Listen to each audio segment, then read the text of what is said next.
Yeah, that won't do. How about this one? No. I'll tell you what, I'll just start the podcast. Hello, welcome back to Andrew Culture's podcast. Kind of on a theme at the moment of connecting to people who have made what I think is kind of brave decisions in their life. So people who have kind of not been happy with where they are and have made a positive change.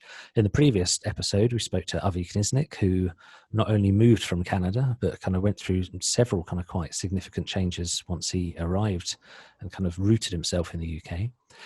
And for this episode, I'm going to talk to someone, I was going to say closer to home, and I can't quite say closer to my heart, but it's probably not far off. I'm speaking to my good friend, Gareth Patch. Gareth is someone I've known for many years. We've been in the same band for a long time, which is These Are End Times. And I've always found Gareth's story quite interesting. He's sitting there cringing slightly and frowning at me, but a lot of life is about perspective. So I tell you what, rather than me kind of rattling on, I'm going to introduce Gareth. Gareth, do you want to tell us a little bit about yourself? Not too much, because you'll give away the whole story if you do. Hello, my name's Gareth. I'm 5'7". Okay, I'll tell you what, we'll pitch in. The reason I wanted to speak to Gareth is Gareth was well and truly taters deep in a career. I think that's probably fair to say. Well, career is a bit strong. Oh, okay. Well, you'd done the same job for some time. That's closer to the truth. Okay, what was the job that you had done? Well, how old were you when you started? How long were you doing the job for? Let's start with that. I was doing I started the job when I was 17. When I technically dropped out of school. Okay, there's your first brave decision. You dropped out of school. And what was the line of work you found yourself in? I went to work in shipping, as most of the Felixstowe population find themselves. Okay, for listeners, Felixstowe is a town a handful of miles down from Ipswich, and I'm recording this sitting in my office in Ipswich. And due to various things that are happening in August 2020, as we record this, Gareth is in his own studio in a secret location in the heart of the Suffolk countryside. In my bunker. in your bunker in the Suffolk countryside. Okay, so you went to go and work in shipping. Were you drawn? Did you have a passion for shipping, or? No. I'll backpedal a little bit. The reason why I don't call it a career is because I see a career as something that you want to make your life's work, or at least a big chunk of life's work. And shipping was, I fell into it primarily for self-preservation. I was in sixth form at Deben High School. I did okay at GCSEs, just about managed to scrape mostly C grades. Well done. Yeah, thanks. I got 1B. That was the high point of my GCSE career, and I was kind of I didn't quite know what I wanted to do, but I stayed for A levels because of the social life, basically because most of my friends kind of stayed on for sixth form, and so I was, for some reason I chose to do economics, which I don't know. English literature and sociology, which really interested me, sociology. But and eventually I got round to the idea of being a teacher and thought, yeah, okay, I quite fancy being a teacher. That sounds like it could be quite good fun. And then slowly it dawned on me, going through the year of lower sixth form, that actually I'd had enough of school and I couldn't stomach it anymore. So in a great peak of flamboyance during the end of term exams, I think it was in a sociology exam or economics or something, and I hadn't revised. I wrote my name at the top of the paper and just sat there and stared at the questions because I had no idea, and just put my pen down. And after about 40 minutes or so of doing nothing, the invigilator came over and said, have you finished? And I said, no, I quit. And he says, yeah, but have you finished? I said, no, I quit. I can't do this anymore. And literally got out and walked through the exam hall. Wow. Everyone kind of, yeah, I know. It was, like I say, it was a bit of a defining moment. Everyone kind of going, where's he going? What's going on? You know, this kind of stuff. And that's it. And I walked out of school. And as so the act of self-preservation was that I walked out and I thought, oh yeah, no, my mum and dad might not be happy about this situation. So I went home via the job centre and got myself a couple of interviews Wow. down the docks. Just like I say, as kind of, yeah, okay, this might be a bad idea, but look, I've got off my back and I've gone down the job centre and I've got these interviews. So that was how I kind of ended up in shipping. To be fair, I didn't get those jobs. Oh no, I can see that they were the kind of the self-preservation. It's better than my most dramatic moment in a GCSE exam. I didn't get any GCSEs originally. I have some now. I tried to fold my legs in the middle of the exam, and I unclipped the table, and the whole table collapsed on the floor in front of me. I think I prefer yours. Yours is kind of more pretentious for kind of the way you're going to live your life. So you didn't get the jobs that your safety not those net jobs. original interviews. No, but I eventually, I think I maybe had 5 or 6 or 7 interviews or something like that, and then someone offered me a job. Basically, your way into the shipping offices down there was being a dock runner. So if you had your own moped, great, but I didn't. But I had a driving license, so I took out the whatever company car or whatever it was that the office had, and basically delivered documents around to various shipping lines and down to customs and places like that. And you then kind of step up and you learn how to do customs entries and book transport and all this kind of stuff. And that's how I got into being a freight forwarding clerk. Well, kind of traveling around delivering pieces of paper, that kind of sounds okay. That sounds, what did you think of that? It was nice to be let out of the office, but a lot of the traffic around the docks is generally 48 tons worth of steel. Yeah. And although the majority of the lorry drivers are fairly safe drivers, you just can't foresee everything. So there were occasions where, I don't think I sustained any big injuries, but occasionally cars got clonked by drivers not taking quite the angle they need to, that sort of thing. So I've had clients down there, and they have what they call tug drivers, which are they're just these funny little things with bad visibility, and they cane it around the port. They don't think they probably could stop for anything. Okay, so you were promoted away from kind of putting yourself in the way of fast moving heavy steel, and you found yourself with a desk job. Do you remember how it felt the first day you did that job? I can't remember how it felt. I mean, they always gave me a desk. I didn't sit on a spike or on the floor cross-legged, but it was, I think the reason why the job was a means to an end at the end of it, because after, I'd started being in bands before I'd left school. So music was a passion kind of thing. And so the intent was that the job, you went out with your mates at the weekend and you bought things for yourself, and it was just a way to get money. It's just a way to survive while band practices and going to gigs and doing all that kind of stuff. Because one day, as I'm sure you'll want to consider every now and again, is that you're gonna get signed. And that'll be fine. That's going to be the savior from your menial office job. So it was just literally, you go to work and that pays the rent, and then you have a good time at the weekend, and then you go to work and that pays the rent. I think it's a pretty common story with a lot of musicians. I did the same thing with a string of just industrial jobs, kind of along the lines of this doesn't matter, because this is just while I pay my dues, and it's just while I kind of get the groundwork in and perfect my art, because I'm going to get a record deal and I'm never going to have to work again. Mm-hmm. Interestingly, a story for another time. We do have 2 friends, 2 bandmates who did get the big record deal at that age, didn't they? Yes. We'll talk to them another time, because I think that's kind of an interesting story in its own right. So at what point did you get to a point where you kind of were sat at your desk, having been upgraded from you said a non-spike? Was there a point at which you thought, I think I might end up here for longer than I thought? I didn't think about that until I realised that I'd been there for longer than I thought. How long were you there? 14 years. 14 years? Yeah. Oh, wow. Yeah, admittedly, not the same company. With some of it was quite a small freight forwarding company that I was working for, and then eventually the bigger kind of parent company folded or went bankrupt or something like that. So I was made redundant. But as it generally goes down there, is that then one person from that company might then go and start their own company because they've got the clients, and it wasn't the fact that business disappeared. It was somebody higher up in the management chain was stupid with money. So that was the reason I was made redundant. And so it was kind of like that. Every so often you'd move job with somebody else and they'd start a company, so you'd go with them and end up doing the same thing.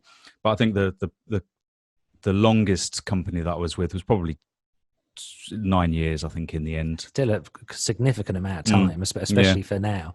So how old were you by the time you decided that you needed a change? By the time I decided I needed a change, I'd probably got to 31 or 32 and realised that I wasn't going to get signed and go on top of the pops.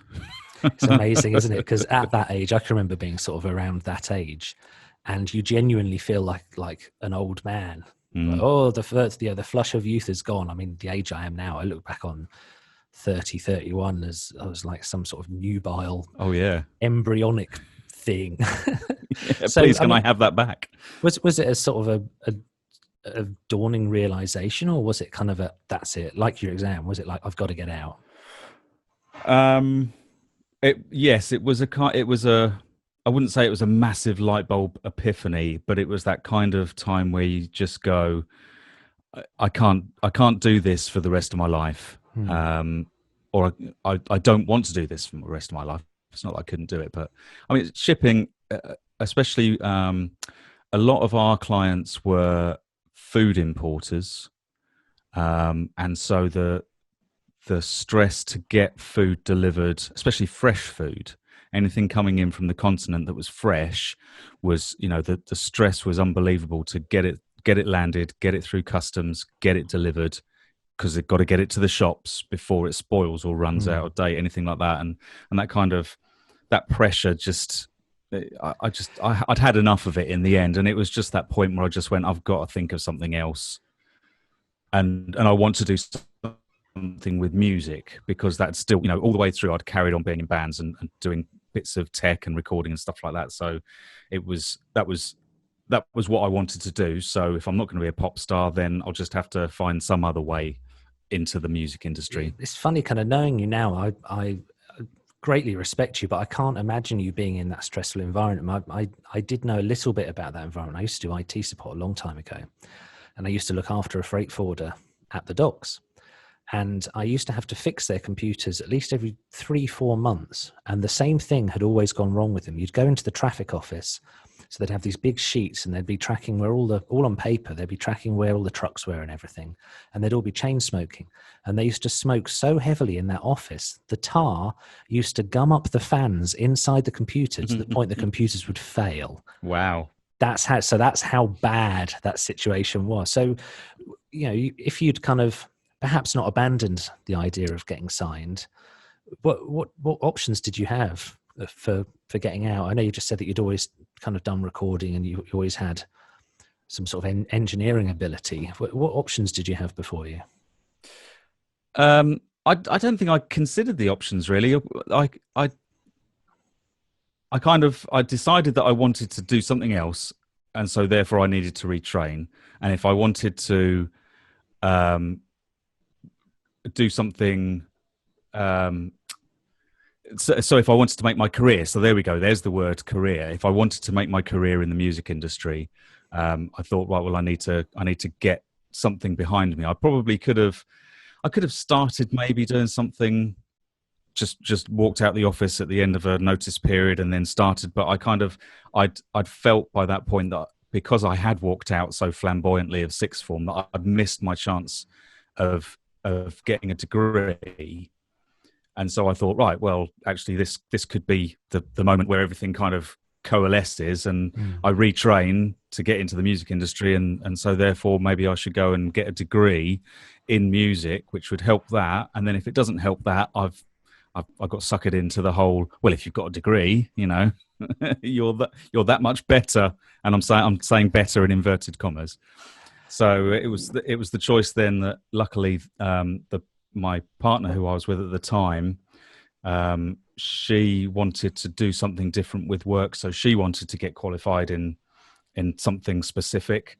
So we kind of made this grand plan that I would take on the bills and the mortgage and everything and stick out my job for a couple of years until she got her qualification.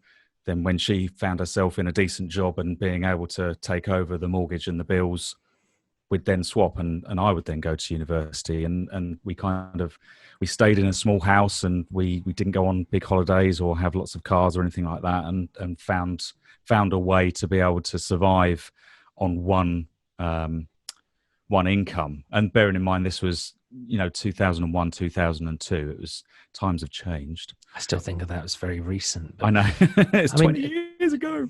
Just educationally, I'm wondering how different the opportunities were when you got to sort of 30 years old compared to when you were 16 and sort of looking at your future. Because I imagine the opportunities just for education in music must have been quite different over that time span. Yeah, I mean, when I was at school, music education for us as kind of a secondary school standard state school education, music was terrible. I got kicked out of my music lessons more time than I was in them, because we just didn't want to learn what the curriculum said that we needed to learn. There was nothing interesting about it, and so that was one of the lessons. I think it was the end of my the end of my second year or third year school report. My music teacher said that Gareth is a troublemaking, conceited young pup. Conceited. Yeah. I published my music teacher's report, or the music section of my report, online recently, and it said Andrew is more interested in disrupting the group than contributing to the group. Jokes on both of them, because we've been semi-professional musicians for years now. yeah, you can check out my Lamborghini. Anyway. So music education when I was 16, 17 was not even a thought. And really, probably most, although no, in recent times that's kind of changed a little bit, and that's probably a bit further on down the line in my story, but it just wasn't as big a thing now. You maybe had private guitar lessons or piano lessons or something like that, but media classes, the technology wasn't there at the time. So music, media, film, all that kind of stuff was you just didn't hear about it at school. Certainly wasn't anything that came up in careers. And my work experience when I was in 5th year was, oh, well, it's an insurance office for you. So then into, the early 2000s and the government at the time had kind of made that grand plan of everybody, 50% of the population would have a degree, or would have the opportunity of studying a degree, that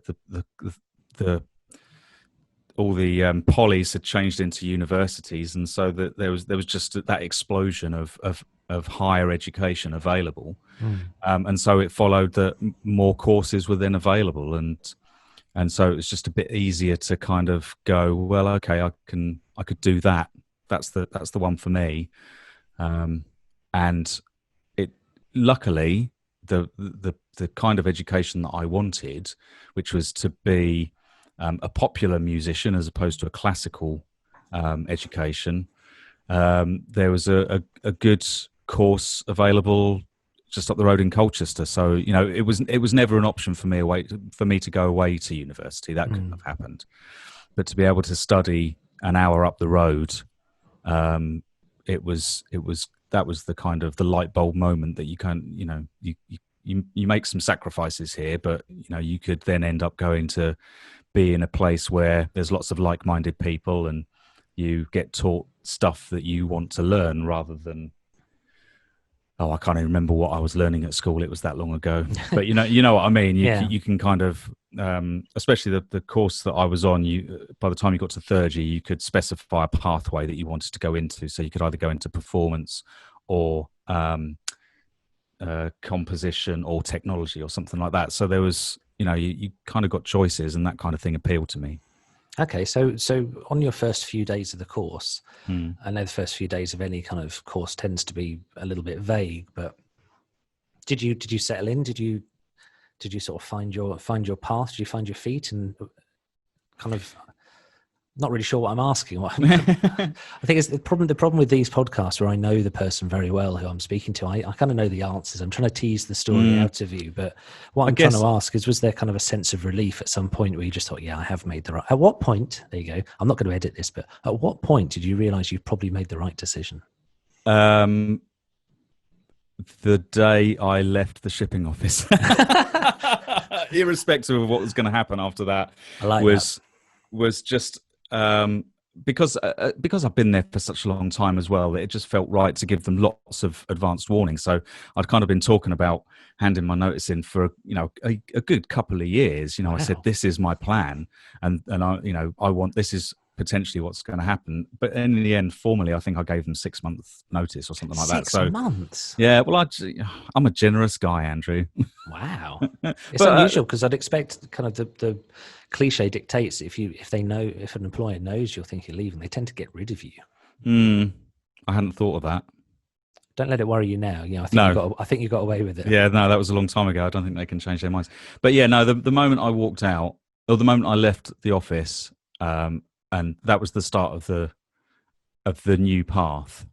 And then, yeah, maybe not the first day at uni, because it is just a paper pushing exercise and form filling and stuff, but definitely by the end of the first week, where you'd met lots of like-minded people, admittedly a lot younger than me, because they're kind of fresh out of sixth form, 18, 19, 20, and I'm in my early 30s. But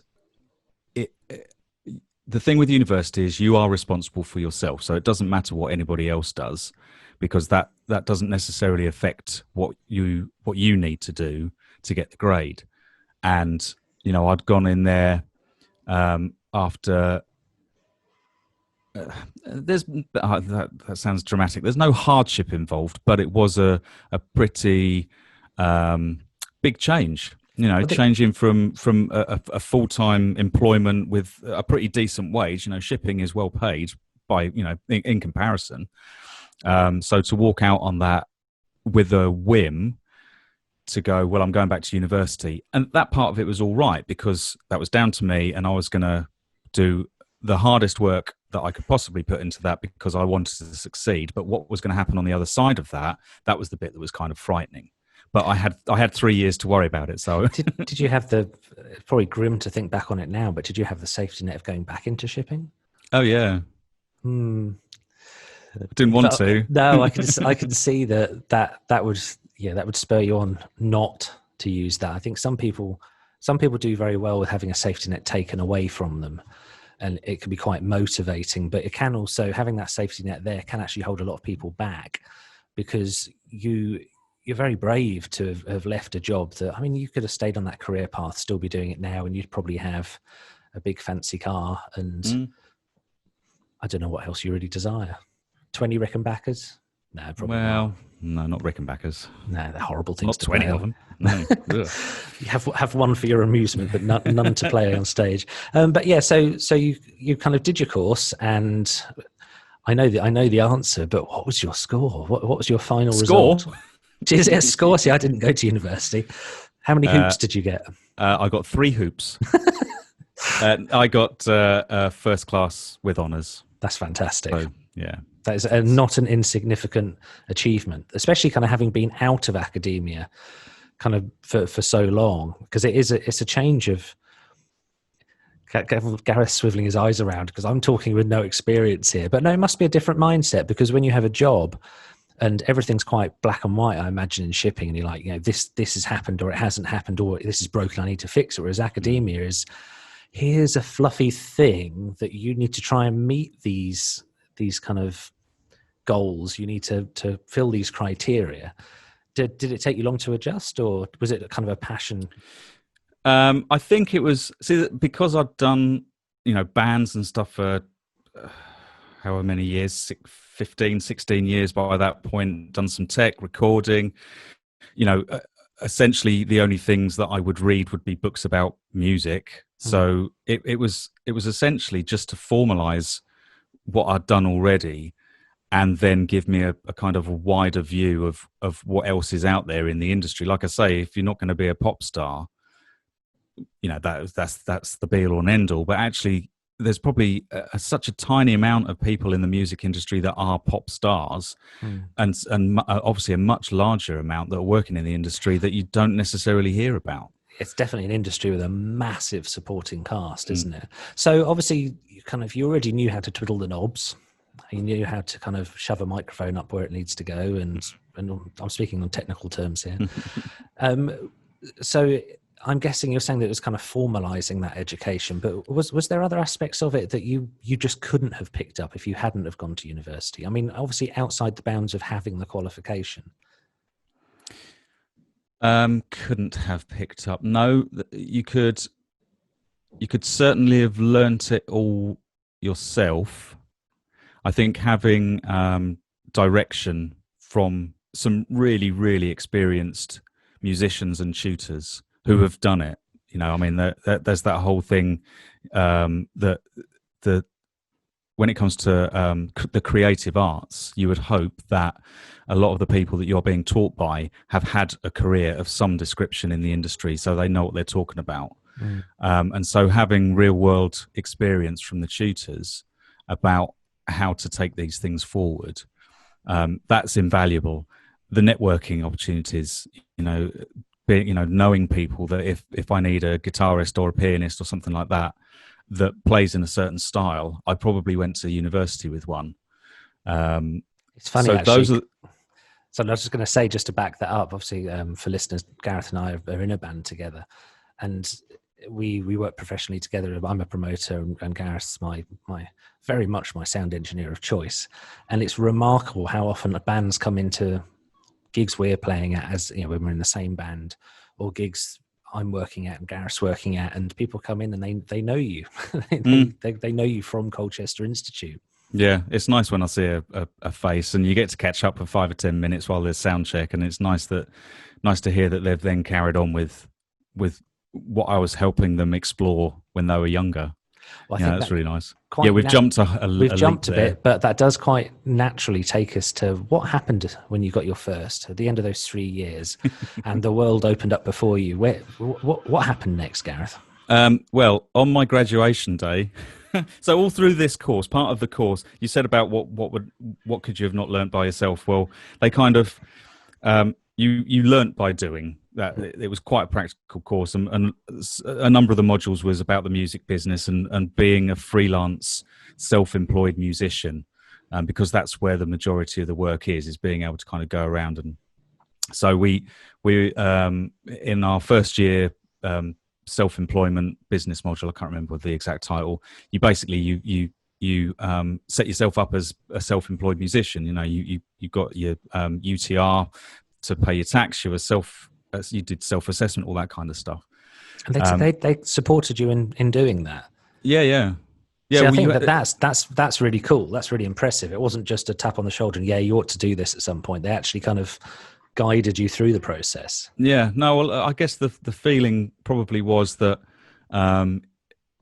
depending on who you are or what type of person you are, if you're at a university, you're going to be supporting yourself some way, whether that's a job at the pizza place or late night cleaning or whatever. So they kind of said, well, try and earn some money as a musician.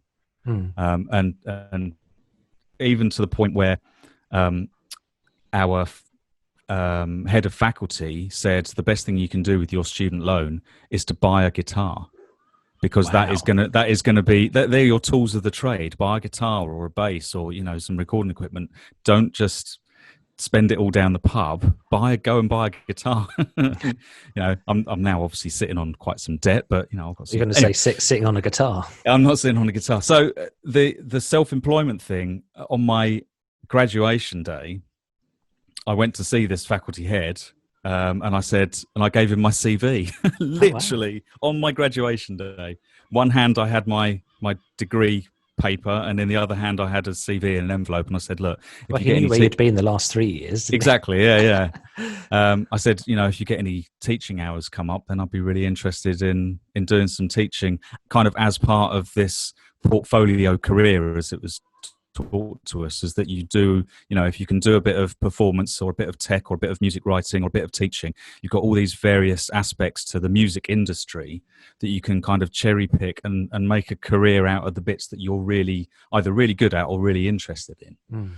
And so, I gave him my CV and thought, right, well, let's see what happens, and went into my self-employed career and started doing the things that I was hopefully expecting to then carry on into a career, doing a bit of recording and obviously still playing in bands and stuff like that. And it was probably 3 months later when he called me up and said, I've got a tutor that's gone off long-term sick. Would you mind covering some of his classes? So that's then how I started teaching at Colchester Institute. Cool. Did you need any additional training for that, or did you just roll straight into it? You did? Well, I think it must still be the same now, but you could do a PGC. You need a PGCE to teach at that level for further and higher education.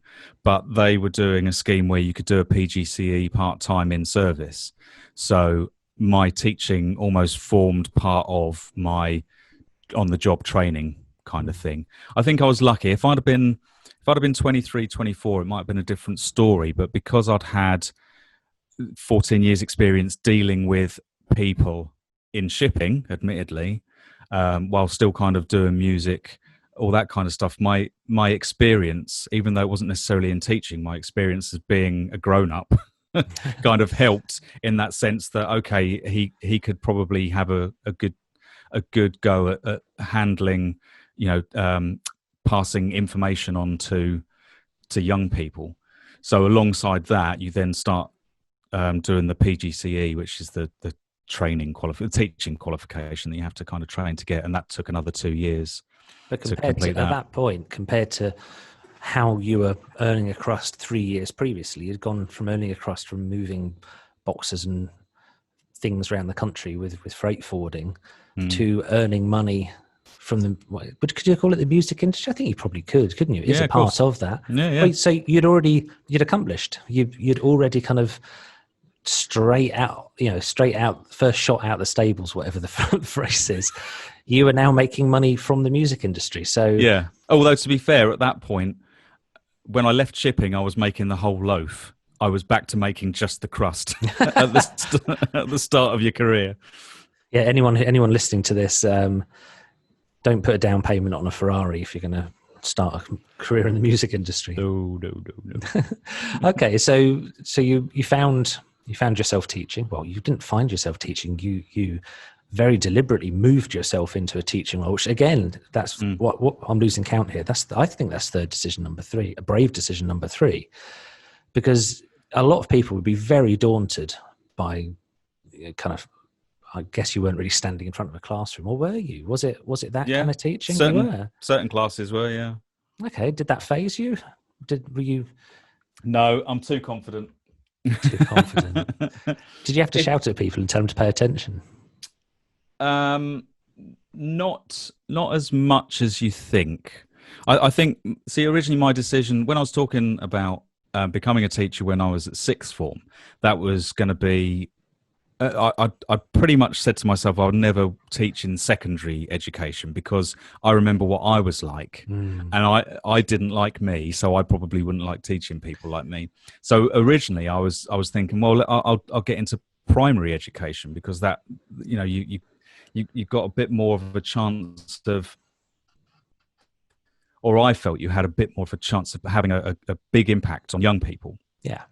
And then when I started teaching further education and higher education, to be fair, to begin with, I was just part-time hourly paid, so it wasn't like I was there 9 to 5, classes all the time. I think I started on 1 day a week, and then that kind of over the years that gradually rose up to contracted 0.8, so 4 days a week. But on the whole, because it was voluntary at that point. Now education, education is compulsory until you're 18. Back when I started then, which was 2009, something like that, you could still leave school at 16 and go and get a job. That's not the same now. So for the majority of the young people that I was teaching, they were there because they loved music, which was the same reason why I went back into education. That sounds very appealing. So you're sharing a passion. Exactly. Oh, don't get me wrong. There were still some that saw it as a soft option, and I found relevance with that because I did drama GCSE because I thought it was a soft option, and I got an E in it. So because I had no passion for it, I just thought, well, I don't want to do woodwork or metalwork. Now I really wished I'd done woodwork or metalwork because drama was just not for me. But also, being a homeowner, kind of, I regret not picking up those skills when things break. I'm like, man, I've got to pay someone else for that, which means it won't definitely. So, but because you were dealing with young people that played guitar and sang and listened to music, albeit not the same music as me, but you all were generally pointing in the same direction. Trouble was certainly not trouble in the classroom. There was very rarely any instance of that. Sometimes young people struggle to get work done and coursework, that kind of thing. So that used to be the biggest headache, was getting coursework handed in on time. But no, it was never the horror stories of some inner city teachers in a secondary education where they're having to physically restrain pupils. It was nothing like that. Oh no, I hoped it wouldn't be that bad. No. No, I'm going to get my brother-in-law on here at some point. He's done those kind of jobs, and I think that'll be a fascinating conversation, but that's for another time. Okay, so do you still work at Colchester Institute? I do not. Okay. Bearing in mind this is a public thing that could be listened to by anyone, why did you leave? There's a number of reasons. I mean, the thing is with any job, because our band was so great and you thought we were going to get signed? I thought we were going to get signed, yeah. No, it was... with any job, there are positives and negatives. Any job. I don't think that there is a job where someone can say they are 100% positive about it. Absolutely. And when I started teaching in that environment, the joy I got from the teaching element was 90% of my experience, and the background stuff, the problems or potential problems with funding from the government, because this is further education as well as higher education, and all that kind of office politics, for want of a better word. That was about 10% of my experience. So I just loved practically every minute. Eventually it kind of started to tip, and although I was on a 0.8 contract, so that's contracted to work 4 days a week, you'd still be taking marking home to do the weekend. You would still be working longer hours to prep sessions, and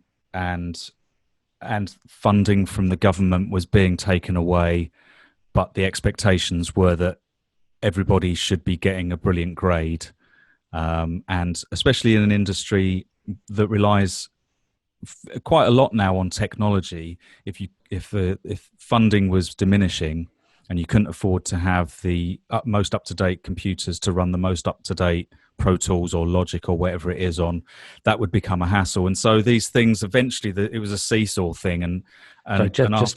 Sorry, ever so sorry to interrupt. Just to interject, just quick jargon check.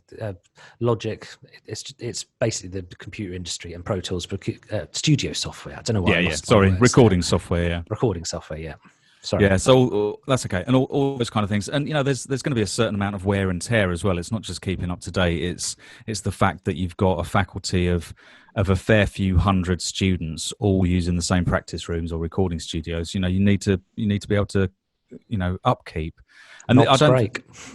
Yes, exactly. Yeah, and I don't think this is anything specific with where I was working. I think every institution, every educational institution has these same issues, and teachers have these same issues. And eventually I just kind of got to the point where, after 8 years, this job, this career, and by this point I had ramped up the hours I was doing teaching so that my self-employment work, so the tech work and the performance had kind of dipped down as well. So I had essentially become a teacher, or a lecturer, should I say. I got to 8 years, and I kind of looked at it and I kind of thought, well, I'm starting to feel as stressed and as tired and as demoralized now as I did in shipping. Ouch. And so I really didn't want to end up, like you say, 14 years, 30 years later, feeling the same.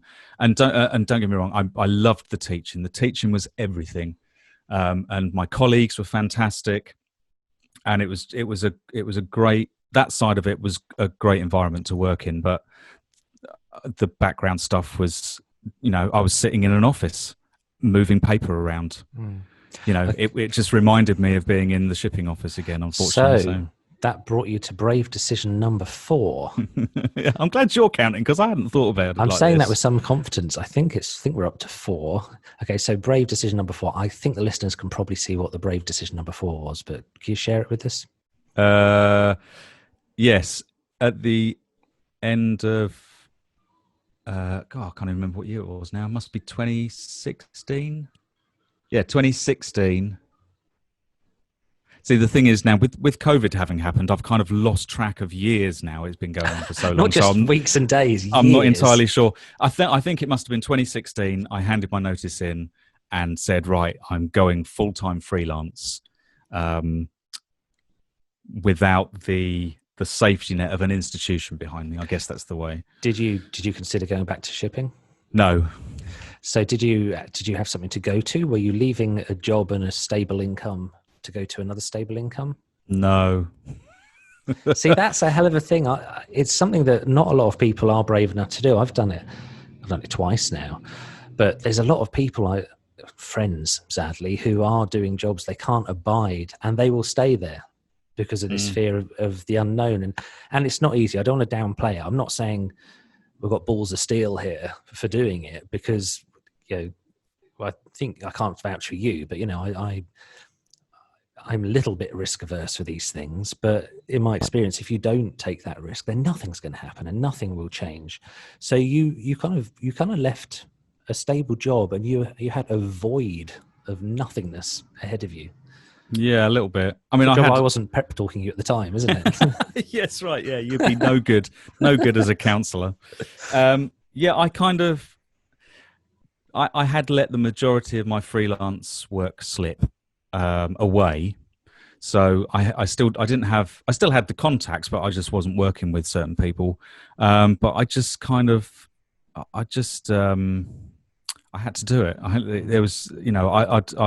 I'd been thinking about it for a while, and thinking about going full-time freelance, and everything that I read and everything that I considered was, don't just jump. You need to plan and you need to think. So again, we cut back on certain things, and no new cars and no big holidays or nothing like that. And I just had to put everything that I could spare from my college income aside as that safety net for when I eventually left.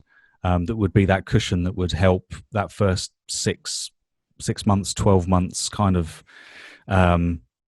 tail into getting back into the kind of full-time freelance thing and getting up to some kind of income, whatever that is. I would say I'm very wary of giving people advice, because the cliche dictates that all advice is just people talking about mistakes they've made. But if you are listening to this and you are considering going freelance, learning to just bootstrap everything, absolutely everything in your life, is a massive help. I mean, as we record this on 6th of August 2020, obviously I'm freelance, and so is Gareth, and so a lot of friends. And with COVID, everyone has lost a lot of work. But one of the things I've said to my friends, not just because I try and be unrelentingly positive, is yes, I've lost a lot of work, but I've got 20 years experience of bootstrapping and shoestringing. Is that I was using bootstrapping because that's the American thing, but trimming the fat, just what can we reduce? What can we get down? What can we, and it's not to say we kind of live on steamed string for every meal, but anyone who's been freelance for a while, you just get good at just being careful. I can remember when you first went freelance, I came around to your house for a cup of tea, and you were boiling a kettle in the morning, putting the water in a flask. I think this is fairly extreme, but putting the water in a flask, and that was the hot water you're using for the rest of the day. Oh yeah, it's either that or the alternative, and I think this is the way you do it, is you measure exactly a cup of water into your kettle and boil that. Oh, I do that. Yeah. So we just thought, well, let's boil a full kettle, and then you put that in a flask, and if you then need to boil another kettle in the afternoon, then boil it. But instead of switching the kettle on 6 or 8 times a day. Yeah, it sounds really extreme, but it's being freelance. It's really a marginal gains thing. It's real. Actually, if I can just reduce a little bit, I spent on the phone to Virgin Media for a while trying to reduce my bill, and if I can I just reduced my monthly phone bill by £2. And a lot of friends are, oh, woo, like, yeah, but that £2, when combined with lots of other things, it helps. And that's why I don't mess my pants when something kind of, if I lose a contract or the natural kind of swell of things. But anyway, we're going off. I just wanted to sort of just chuck that out there as a thing, because if anyone listening to this is considering going freelance, for the first thing, just do it. Just be brave. But as Gareth said, a little bit of forethought and a little bit of planning will go a massive way, and it can be the difference between you making it and needing to quit being freelance and going back to a job you hate. So it is well worth kind of considering.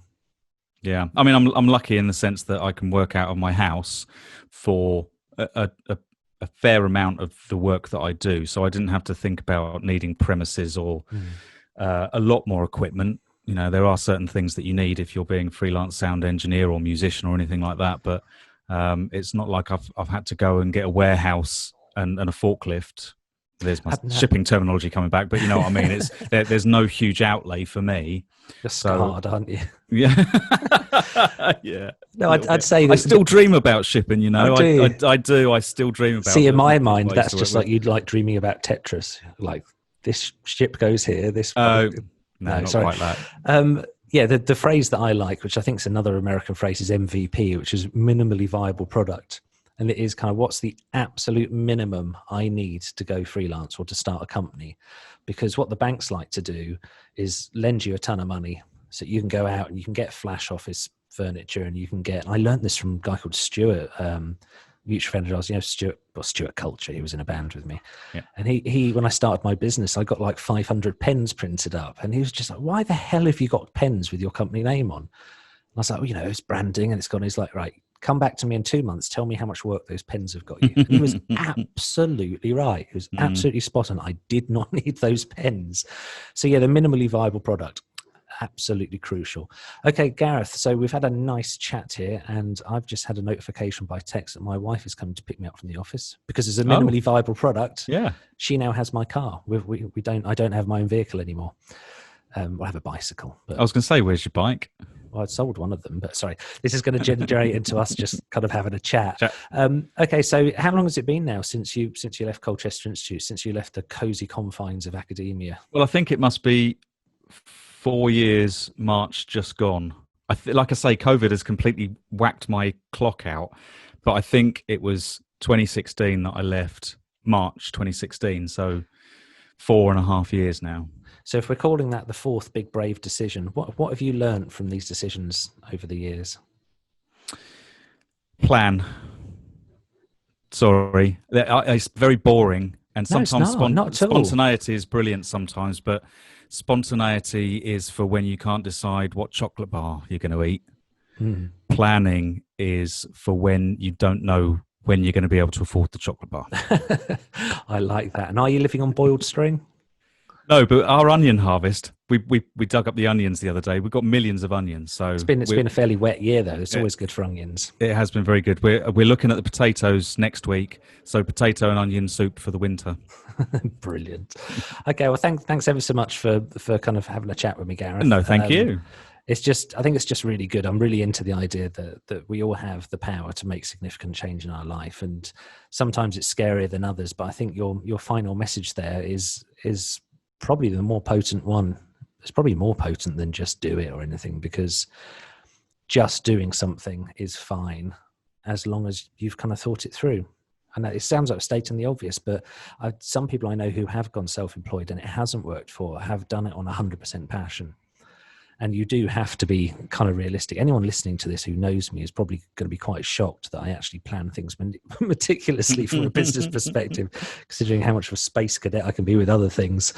But there it is. Okay, so Gareth, one of the things I can recommend that Gareth does professionally now is podcast editing.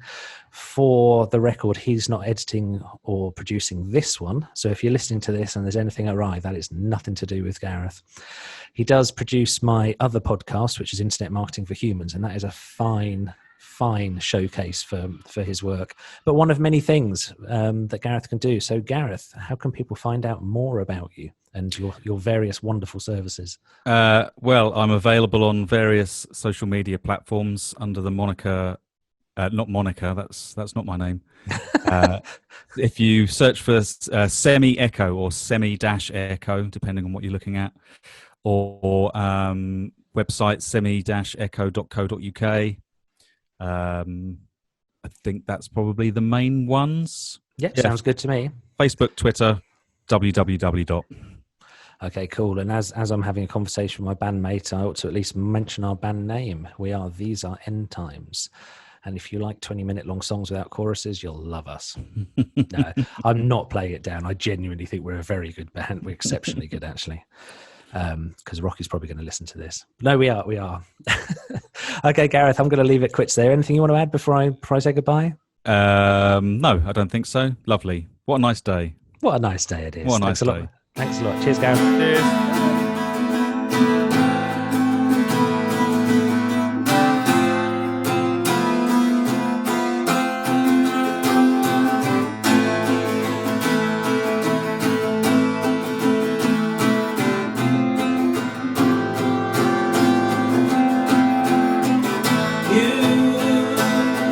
Probably never met a cat called Derek.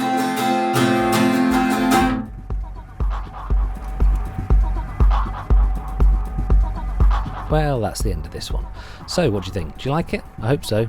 This is the kind of bit that you might be able to tell I just use the same bit every time because, well, it's not so much lazy as efficient, but this is the bit where I say smash the like button or stab at it or actually just stroke it gently. Be nice. You know, why would you be so aggressive?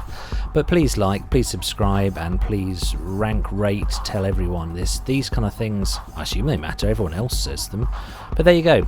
So endeth this episode of the Andrew Culture podcast. If you want to know more about what I get up to, go have a look at andrewculture.com because I won't bore you with it here. Anyway, until the next time, keep it cool, stand in a dry place, or do what you want. I'm not your boss. Bye.